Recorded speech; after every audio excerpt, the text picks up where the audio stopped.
Daddy, please don't leave me now, Dad. My father drove me to a bus stop the morning after my high school graduation, handed me a $100 bill, and told me not to come back. I hated him for 18 years. Then I found the letter. This is the story of the worst day of my life, and the thing I didn't understand about it, until it was too late to say thank you. Before we dive deeper, let us know in the comments where you're watching from. We'd love to hear from you. And don't forget to hit that subscribe button so you never miss any of our upcoming videos. My name is Callie Reynolds, and I grew up in a small town called Marion Falls, Ohio, in a house my father built with his own hands the year he married my mother. Walter Reynolds was not a man who used 10 words when 3 would do. He worked the line at a truck parts plant for 22 years, came home smelling like metal and grease, and sat in the same chair every night with the same cup of coffee going cold beside him. My mother, Diane, was the one who filled our house with noise. She sang while she cooked. She laughed at her own jokes before she finished telling them. She was, in every way, the sun our small family orbited around. When I was 11 years old, my mother was diagnosed with a rare form of kidney disease. I did not understand the medical words at the time. I only understood that the woman who used to sing in the kitchen was now spending most of her afternoons at a clinic 40 minutes away, and that my father had started coming home even later than usual, his hands rougher, his shoulders lower. For 3 years, our house slowly emptied of sound. My mother passed away 2 weeks after my 14th birthday. I remember my father did not cry at the funeral. He stood at the front of the church with his jaw locked so tight I thought his teeth might crack, and he did not say a single word to anyone who offered condolences except thank you, thank you, thank you, over and over, like a man reciting something he had memorized just to survive the hour. After that, my father changed in ways I could not name at the time, but have spent years trying to understand since. He became quieter, if that was even possible for a man who was already the quietest person I knew. He worked longer shifts. He started disappearing on Saturday afternoons, telling me he had errands, and coming back hours later smelling faintly of cigarette smoke, which he had never smoked in his life before my mother died. I did not ask questions. I was 14, then 15, then 16, and I was carrying my own grief the only way a teenager knows how, which is to bury it under homework and friendships and the small daily distractions that let you forget, for an hour at a time, that your mother is gone and your father is somewhere far away, even when he is sitting across the table from you. By the time I reached my senior year of high school, my father and I had settled into a kind of quiet coexistence.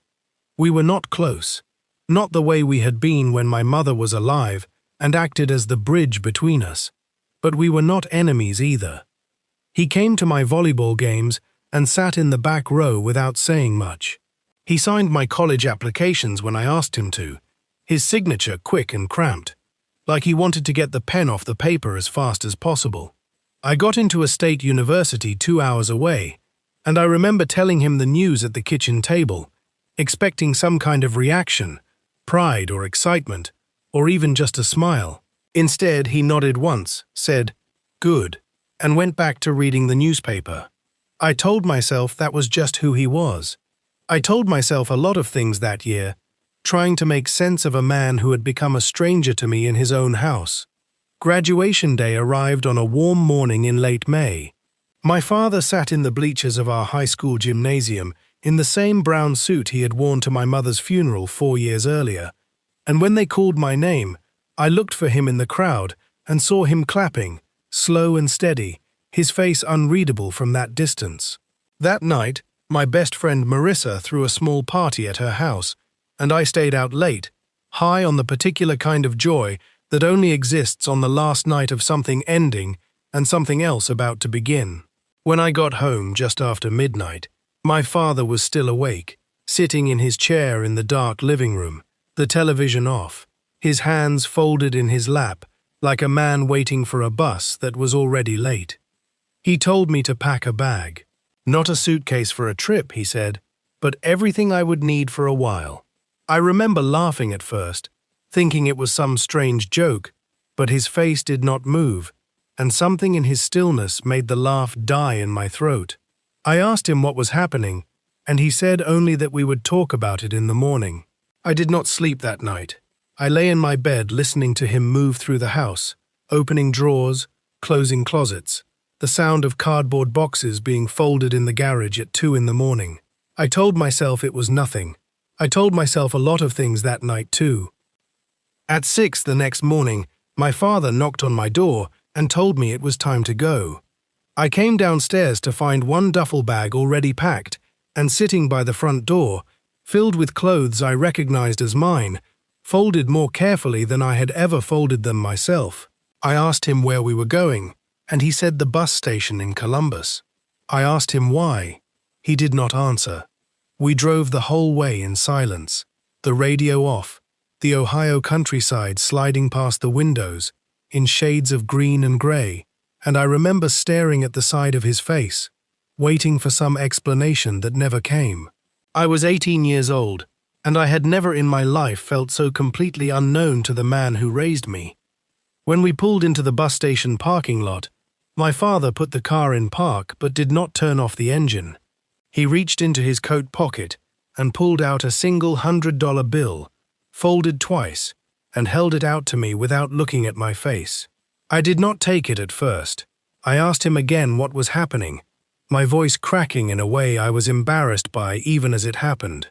He finally turned to look at me, and I will remember his eyes for the rest of my life, because they were not angry, and they were not cold. They were something closer to devastated.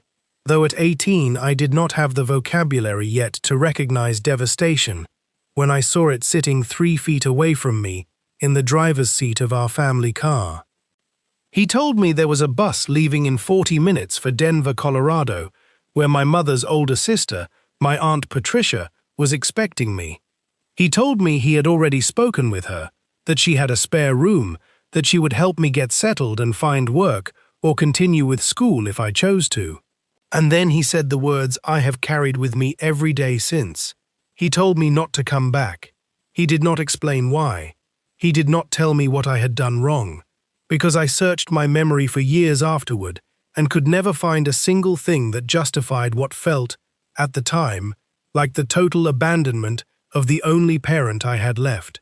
I got out of the car with my duffel bag and the $100 bill still folded in my fist, and I watched my father drive away without once looking back in the rearview mirror. I stood in that parking lot for what felt like an hour, though it was probably only minutes, waiting for him to turn around. He never did. I want to pause here and tell you what the next 18 years of my life looked like, because the story of what I built matters just as much as the story of what I lost. I boarded that bus to Denver with nothing but a duffel bag, $100, and a wound so deep I did not have language for it yet.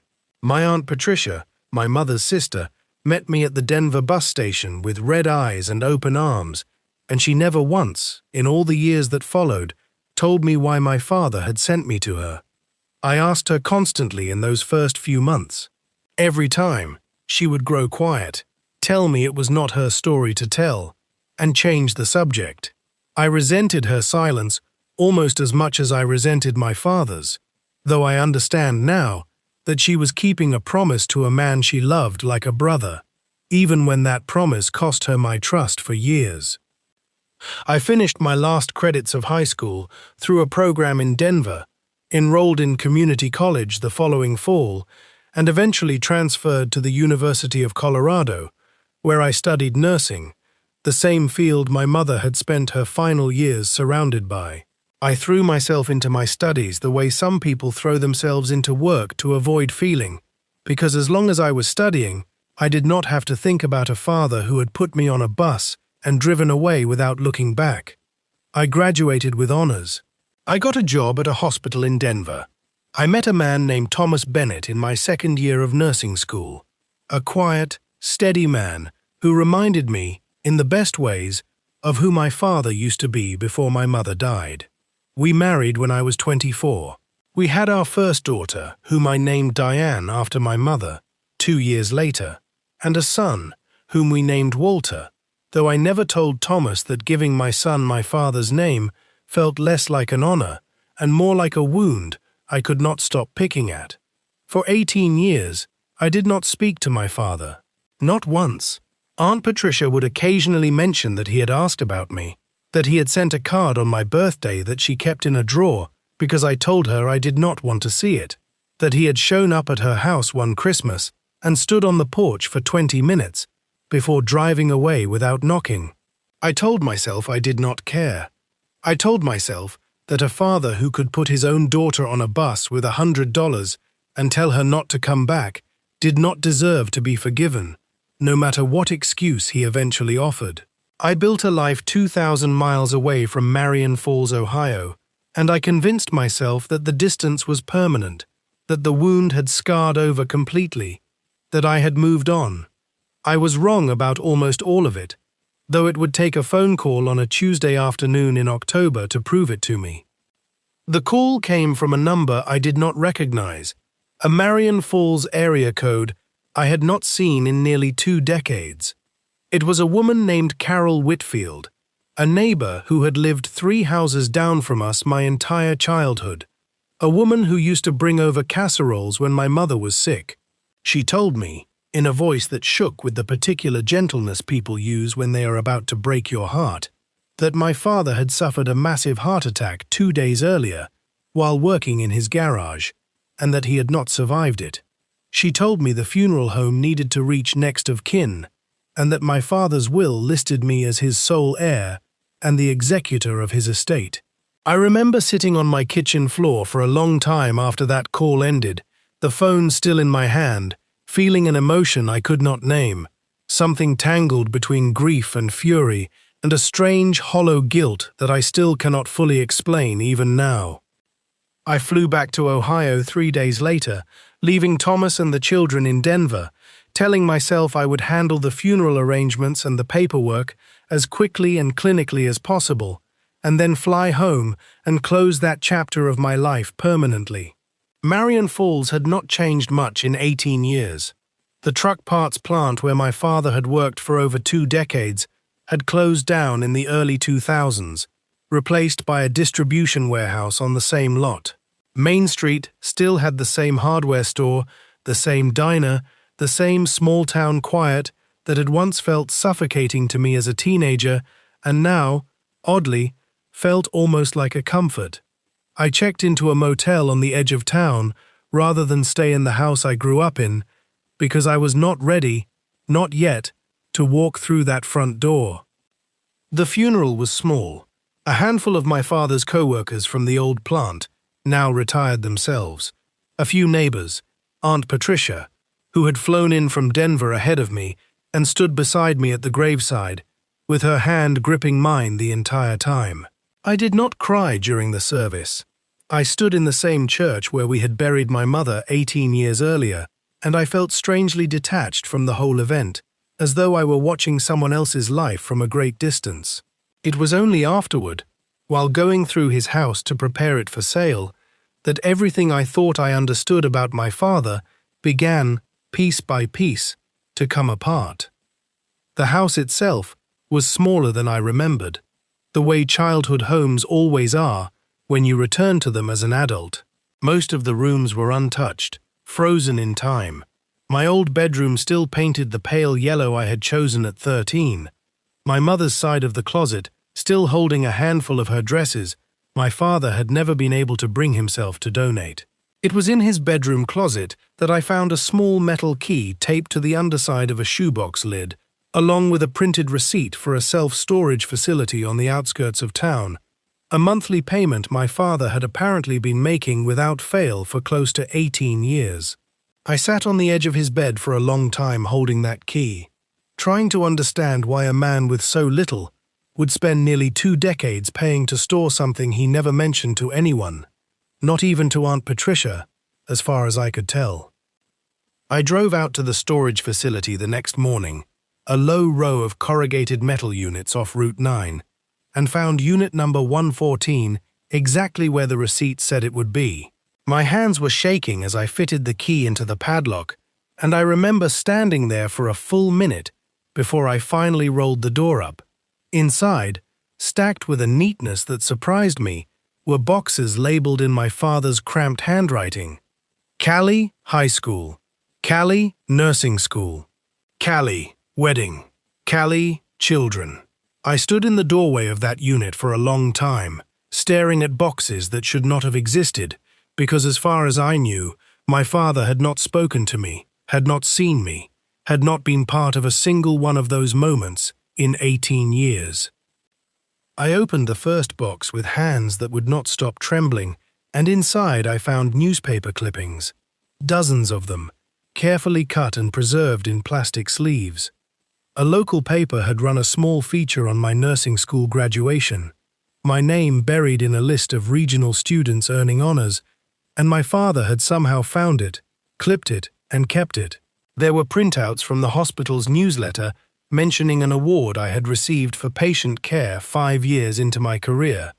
Printouts I did not even know existed publicly, meaning he must have searched for them, must have looked for any trace of my life he could find from 2,000 miles away. There was a printed photograph, grainy and clearly taken from a distance, of my wedding day outside the church in Denver, my father somehow having learned the date and location without my knowledge and without ever once making himself known to me or to anyone in my new life. Beneath the newspaper clippings, in the same box, I found something that made my knees give out enough that I had to sit down on the concrete floor of that storage unit. It was a savings passbook from a small local bank, the kind that has not existed in most places for years, and inside it, page after page, were deposits, $5 here, $20 there, sometimes larger amounts of $100 or $200, made consistently almost every single month for 18 years. The final balance, calculated by hand in my father's cramped writing on the inside back cover, came to just over $31,000. Tucked into the passbook was an envelope, sealed, with my name written on the front in handwriting I recognized instantly, and beneath my name, 3 words that stopped my breath entirely. For Callie only. I did not open that envelope right away. I want to be honest with you about that, because I think it matters to the truth of this story. I sat on the floor of that storage unit for nearly an hour, with the envelope in my lap, terrified of what it might say, terrified that whatever explanation my father had finally decided to leave me would not be enough to undo 18 years of silence, or worse, that it would be more than enough, that it would break something open in me I had spent nearly 2 decades carefully sealing shut. When I finally opened it, the paper inside was thin and worn at the folds, as though it had been written, refolded, and rewritten many times over many years. My father was not a man of many words in life. In death, it turned out, he had finally found them. He began the letter by telling me he did not expect me to forgive him, and that he had written and rewritten this letter more times than he could count over 18 years, never quite finding the courage to send it while he was still alive, because he was afraid that if I read it too soon, I would come back to Marion Falls before it was safe, and everything he had done would have been for nothing. He wrote that after my mother died, the medical bills from her 3 years of treatment had not simply disappeared with her, that our insurance had covered far less than anyone expected, and that within a year of her passing, he had fallen behind on payments to more than one creditor, eventually borrowing money from a man in town named Russ Calloway, a man my father described as someone who did not lend money out of kindness, and who did not forgive a missed payment quietly. My father wrote that within 2 years, the debt to Russ Calloway had grown far beyond the original amount borrowed.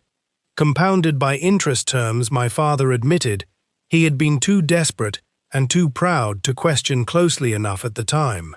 He wrote that Calloway's associates had begun appearing at the truck parts plant where he worked, waiting in the parking lot after his shifts ended, and that one evening, Not long before my senior year of high school, two of those men had followed him home and made clear, in language my father chose not to repeat in the letter, that they knew he had a teenage daughter living in that house, and that debts, one way or another, always found a way of being collected. He wrote that he did not sleep again after that night, not properly, for the rest of his life. He explained that he had spent the following months quietly working two things at once. The first was arranging, through careful and secret conversations with my mother's sister Patricia, for me to be taken in 2,000 miles away, somewhere he believed those men would never think to look, and somewhere I would be safe, even if something eventually happened to him. The second was working every overtime shift the plant would give him, taking on weekend labor jobs around town under a different name, slowly paying down the debt to Callaway, while also, in secret, opening a small savings account in my name that he swore he would keep adding to for as long as he lived, so that one day, whenever it was finally safe, I would have something to show for all of it besides the memory of being sent away. He wrote that the morning he drove me to that bus station, he had already received word, through a mutual acquaintance, that Callaway's men had been asking around town about when my graduation was, information that meant nothing to an ordinary person, but meant everything to a father who understood exactly what it implied. He wrote that he made the decision that morning, in the span of a single sleepless night, to get me out of Marion Falls before graduation day was even fully over, believing with everything in him that if those men could not find me, they would eventually lose interest in using me as leverage against a debt that, by then, he was determined to finish paying no matter what it cost him personally. He wrote that telling me the truth that morning had been impossible, not because he did not trust me, but because he could not risk that a frightened 18-year-old, however resourceful, might let something slip to a friend, a boyfriend, anyone at all, in a town small enough that word traveled faster than fact ever could. He wrote that the cruelest part of the entire plan, the part he said he would regret until his last breath, was that the only way to guarantee my silence and my safety was to make sure I did not know enough to break either one, which meant making me believe, however painful it was, that he simply did not want me anymore. My father wrote that it took him almost 6 years to fully repay what he owed to Russ Callaway, 6 years of double shifts and side jobs, and a level of exhaustion he described, almost apologetically, as the closest thing to peace he had felt since my mother died, because every payment meant I was one step further from danger. He wrote that by the time it was truly safe, by the time Callaway had moved his operations out of Marion Falls entirely, and the threat had genuinely passed, too many years had already gone by, and he had convinced himself that I had built a life without him, a good life, a life he did not want to disrupt by reappearing and forcing me to relive a version of events I did not have the full context to understand.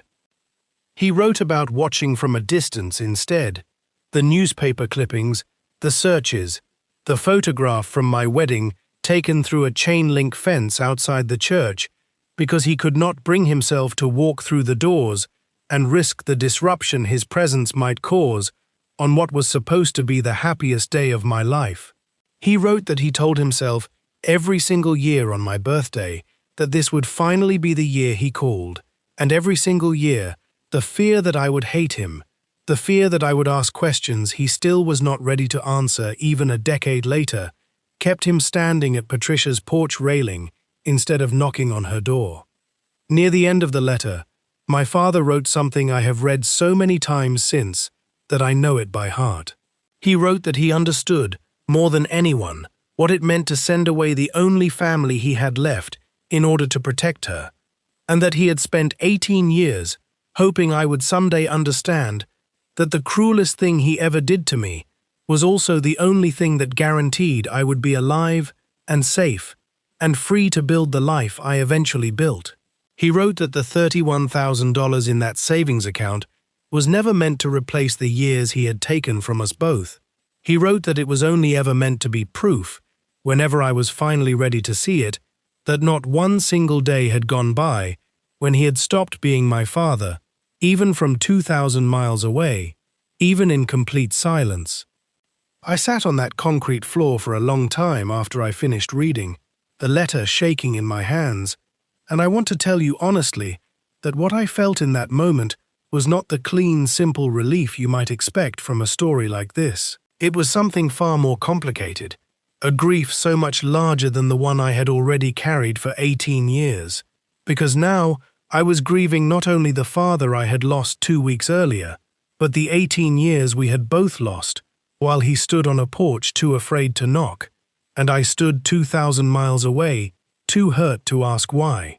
I grieved for a man who had carried a debt to a dangerous stranger and a debt of silence to his own daughter, both at the same time, for nearly 2 decades, and who had died believing, until his final moments, that he had not yet earned the right to tell me the truth.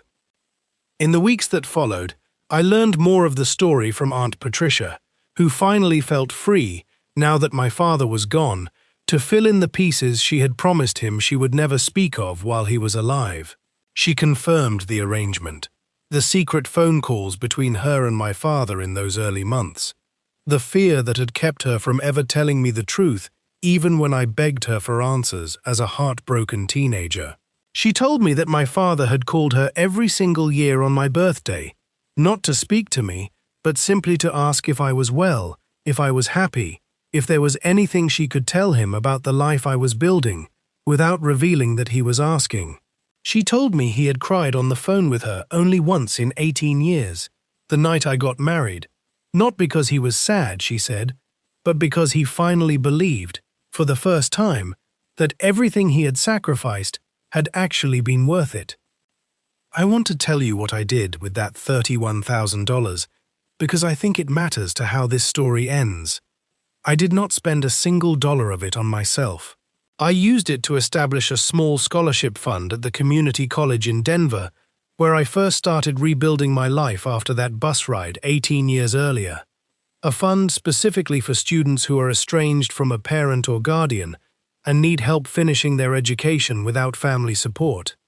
Because I understood, more than most people ever will, what it feels like to build an entire life from nothing but a duffel bag and $100 and a wound you do not yet have words for. I named the fund the Walter Reynolds Second Chance Scholarship, and every year since, I have personally reviewed the applications myself, looking for the students who remind me, even a little, of the 18-year-old girl I used to be, standing alone in a bus station parking lot, watching her father drive away without once looking back.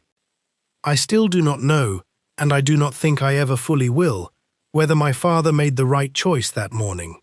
I have spent countless hours since reading that letter, turning the decision over in my mind, imagining what might have happened if he had simply told me the truth and trusted an 18-year-old to keep a secret that could have meant either one of our lives.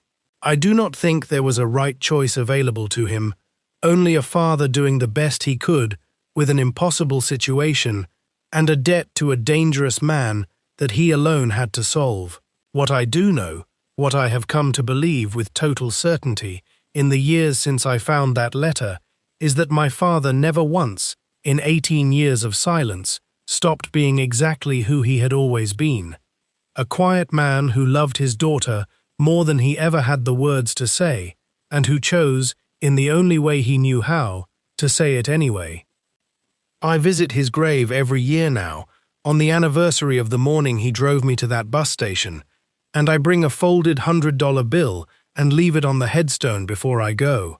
Not because I need the money back, but because I think he would understand what it means. I have told my own children this story, my daughter Diane and my son Walter, not as a lesson about trust or forgiveness, though it is certainly both of those things, but as a reminder that the people who love us most do not always show it in ways we can recognize in the moment, and that sometimes the cruelest thing someone ever does to you is, in the end, the clearest proof of how much you were loved all along. If this story moved you the way it moved me to tell it, I would ask you to share it with someone who might need to hear it today, and to leave a comment below telling us about someone in your own life whose love you did not fully understand until much later. Thank you for staying with me through this one, from beginning to end. We will see you in the next story.